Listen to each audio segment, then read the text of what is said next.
Hello my dear friends. आज हम जिस टॉपिक को डिटेल से जानने और समझने वाले हैं वो टॉपिक है CAG, controller and auditor general of India. Hindi में जिसे हम नियंत्रक एवं महालेखा परीक्षक के नाम से जानते हैं या इसे नियंत्रक एवं महालेखा परीक्षक कहते हैं। हाँ दोस्तों, अगर आप इस चैनल पे नए हैं तो इस चैनल को जरूर सब्सक्राइब कर लें ताकि आने वाले वीडियोस के नोटिफिकेशन आपको मिलते रहे। तो आइए हम देखते हैं सीएजी। भारतीय संविधान के अध्याय 5 के द्वारा स्थापित एक प्राधिकारी है सीएजी, जो भारत सरकार तथा सभी प्रादेशिक सरकारों के सभी तरह के लेखों का अंकेक्षण मतलब कि ऑडिटिंग करता है। यह सरकार के स्वामित्व वाली कंपनियों का भी अंकेक्षण करता है। इसकी रिपोर्ट पर सार्वजनिक लेखा समितियां ध्यान देती हैं। भारत के नियंत्रक और महालेखा परीक्षक एक स्वतंत्र संस्था के रूप में कार्य करती है। यह एक स्वतंत्र संस्था के रूप में कार्य करती है और इस पर सरकार का नियंत्रण नहीं होता है। भारत के नियंत्रण और महालेखा परीक्षक की नियुक्ति राष्ट्रपति द्वारा की जाती है। नियंत्रक एवं महालेखा परीक्षक ही भारतीय लेखा परीक्षा और लेखा सेवा का भी मुखिया होता है। इस समय पूरे भारत की इस सार्वजनिक संस्था में 58,000 से अधिक कर्मचारी काम करते हैं।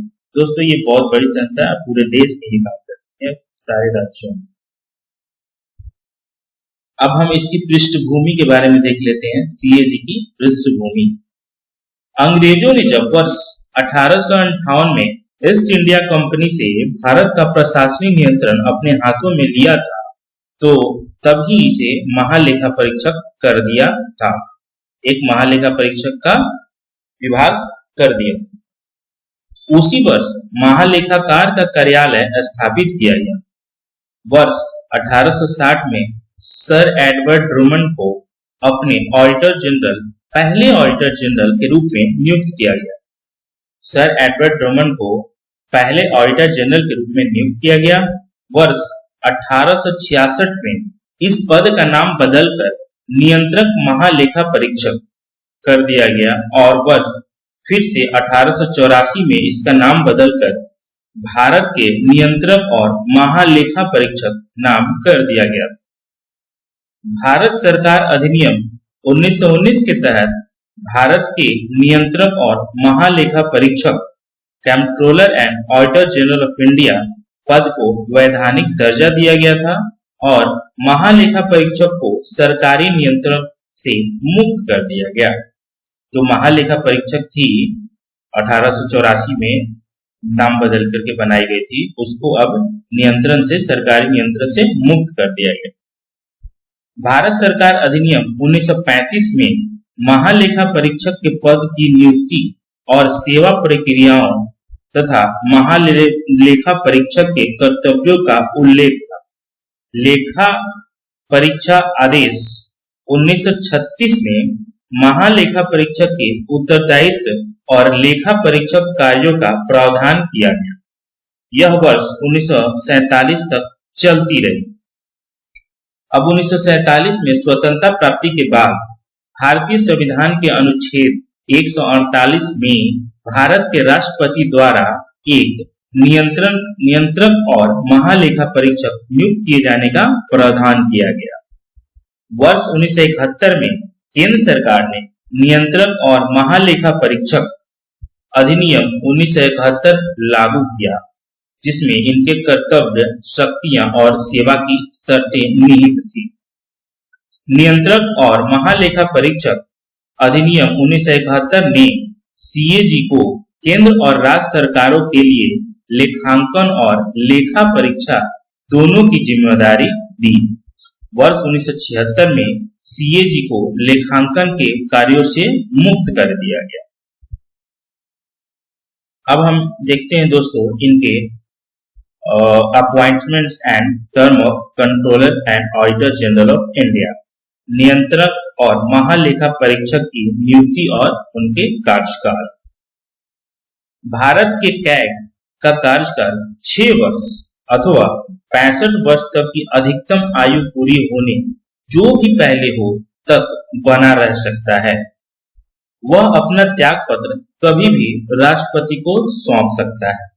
भारत के नियंत्रक और महालेखा परीक्षक की नियुक्ति राष्ट्रपति द्वारा की जाती है। वह अपने पद का कार्यभार संभालने से पहले राष्ट्रपति के समक्ष शपथ तृतीय अनुसूची लेता है। ये दोस्त शपथ तृतीय अनुसूची क्या है इसको मैं आखिरी में बताऊंगा। दोस्तों अब हम देखते हैं नियंत्रक और महालेखा परीक्षक की स्वतंत्रता, independence of controller and auditor general. Bharat के राष्ट्रपति द्वारा सीएजी की नियुक्ति की जाती है। सीएजी को पद से हटाने हेतु विशेष प्रक्रिया जो कि सर्वोच्च न्यायालय के न्यायाधीश को हटाने के तरीकों के समान है। इनकी एक विशेष प्रक्रिया के तहत हटाई जाती है इस पद को, जो कि सर्वोच्च न्यायालय के न्यायाधीश को हटाने के तरीकों के समान है, सेम। भारत की समेकित निधि या संचित निधि, जिसे हम कंसोलिडेटेड फंड कहते हैं, से वेतन और प्रभारी व्यय एक्सपेंडिचर, इनकी जो संचित निधि है उससे वेतन और अन्य जो व्यय है वो दिया जाता है, खर्च वहां से इनको दिया जाता है। सीएजी के कार्यकाल का प्रशासनिक व्यय, जिसमें सभी वेतन, भत्ते और पेंशन शामिल हैं, भारत की संचित निधि पर भारित होते हैं, जिस पर संसद में मतदान नहीं हो सकता। ये भी दोस्तों ध्यान रखेंगे, इस पर संसद में मतदान नहीं हो सकता। सीएजी की कार्य अवधि समाप्त होने के बाद भारत सरकार या राज्य सरकार के अधीन किसी भी सरकारी कार्यालय में कार्य करने की अनुमति नहीं होती। सीएजी का वेतन और अन्य सेवा शर्तें नियुक्ति के बाद कम नहीं की जा सकती। ये भी एक इम्पोर्टेंट पॉइंट है। सीएजी की प्रशासनिक शक्तियां और भारतीय लेखा परीक्षा तथा लेखा विभाग में सेवारत अधिकारियों की सेवा शर्तें राष्ट्रपति द्वारा सीएजी से परामर्श के बाद निर्धारित की जाती है। अब सीएजी के कर्तव्यों के बारे में देख लेते हैं कि क्या क्या कर्तव्य हैं। ठीक है, संविधान के अनुच्छेद 149 के अनुसार केंद्र सरकार और राज्य सरकार के लगभग प्रत्येक व्यय, राजस्व संग्रह या सहायता या अनुदान प्राप्त करने वाली इकाई सीएजी की लेखा परीक्षा के अंतर्गत आते हैं।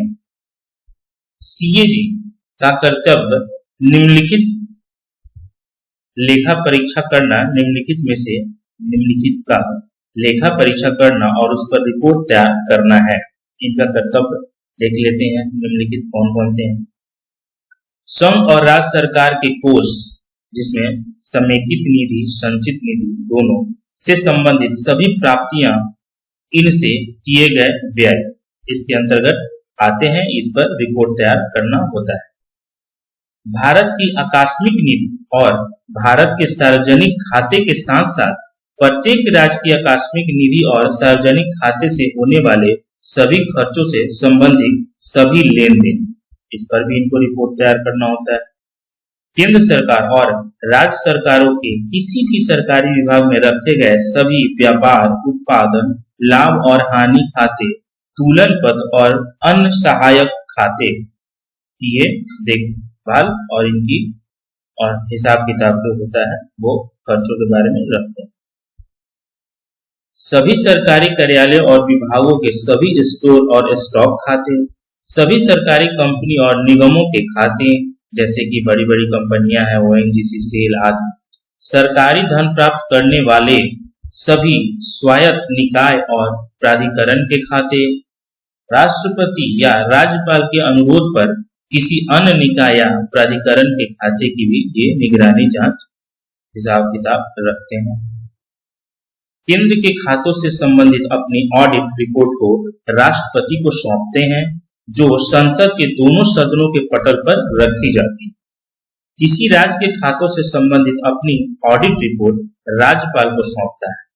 यहाँ पे कहता है कि केंद्र के खातों से संबंधित जो ऑडिट होती है वो राष्ट्रपति को सौंपना होता है, जो कि संसद के दोनों सदनों के पटल पर रखी जाती है। और जो राज्य के खातों से संबंधित अपनी ऑडिट रिपोर्ट है वो राज्यपाल को दी जाती है, जो राज्य विधानमंडल के समक्ष रखी जाती है। राज्य विधानमंडल में राज्यसभा ये विधानसभा और विधान परिषद दोनों होते हैं। ये अनुच्छेद 151 में इंगित किया गया है। सीएजी राष्ट्रपति को उस प्रपत्र के निर्धारण के बारे में सलाह दे सकता है जिसमें केंद्र और राज्यों के लेखों को दर्ज किया जाएगा, जो कि अनुच्छेद 125 में बताया गया है। संसद की लोक लेखा समिति मतलब पब्लिक अकाउंट्स कमेटी के मार्गदर्शक, मित्र और सलाहकार के रूप में ये कार्य करता है। अब हम देखते हैं सीएजी की शक्तियां, इनकी क्या क्या शक्तियां होती हैं। तो इनकी शक्तियों में पहला है लेखा परीक्षा के अधीन किसी कार्यालय या संगठन के निरीक्षण करने की शक्ति। दूसरा, सभी लेन देनों की जांच और कार्यकारी से प्रश्न करने की शक्ति। तीसरा, किसी भी लेखा परीक्षित तत्व से कोई भी रिकॉर्ड, पेपर, दस्तावेज मांगने की शक्ति। चौथा है लेखा परीक्षा की सीमा और स्वरूप पर निर्णय लेने की शक्ति। इनकी ये जो है सो महत्वपूर्ण शक्तियां हैं। अब दोस्तों कैग के कुछ संवैधानिक प्रावधान भी हैं, उन प्रावधानों के बारे में हम देख लेते हैं कि कौन सा अनुच्छेद में क्या प्रावधान दिए गए हैं। तो दोस्तों जैसा हमने पहले भी देखा, अनुच्छेद 148 में सीएजी की नियुक्ति, शपथ और सेवा की शर्त है। अनुच्छेद 149 में भारत के नियंत्रक और महालेखा परीक्षक के कर्तव्य और शक्तियों के बारे में बताया गया है। अनुच्छेद 150 में संघ के और राज्यों के लेखाओं का प्रारूप दिया हुआ है। अनुच्छेद 151 में संघ के खातों से संबंधित सीएजी की रिपोर्ट राष्ट्रपति को सौंपी जाएगी, जो संसद के प्रत्येक सदन के पटल पर रखी जाएगी। राज्य के खातों से संबंधित ऑडिट रिपोर्ट राज्यपाल को सौंपी जाएगी, जो राज्य विधानमंडल के पटल पे रखी जाएगी। दोस्तों इसमें एक और है अनुच्छेद 289 शुद्ध आय संग्रहण की लागत हटाकर शुद्ध आय की गणना सीएजी द्वारा प्रमाणित की जाती है, जिसका प्रमाण पत्र अंतिम माना जाता है। दोस्तों जैसा मैंने बताया था कि लास्ट में 2 पॉइंट को मैं बताऊंगा। तीसरी अनुसूची क्या है? भारत के संविधान की तीसरी अनुसूची भारत के कैग और सर्वोच्च न्यायालय के न्यायाधीशों द्वारा ली जाने वाली शपथ का प्रावधान है। छठी अनुसूची जो है जिला परिषद या क्षेत्रीय परिषद के खातों को राष्ट्रपति और कैग द्वारा अनुमोदित प्रारूप के अनुसार रखा जाना चाहिए। ये दोनों अनुसूचियां हैं जिनके बारे में मैंने थोड़ा सा बता दिया है। तो दोस्तों हमारा वीडियो यहीं पे अब टॉपिक आज समाप्त होता है। बहुत बहुत धन्यवाद। Thank you so much. आप जरूर से जरूर चैनल को सब्सक्राइब करें। धन्यवाद।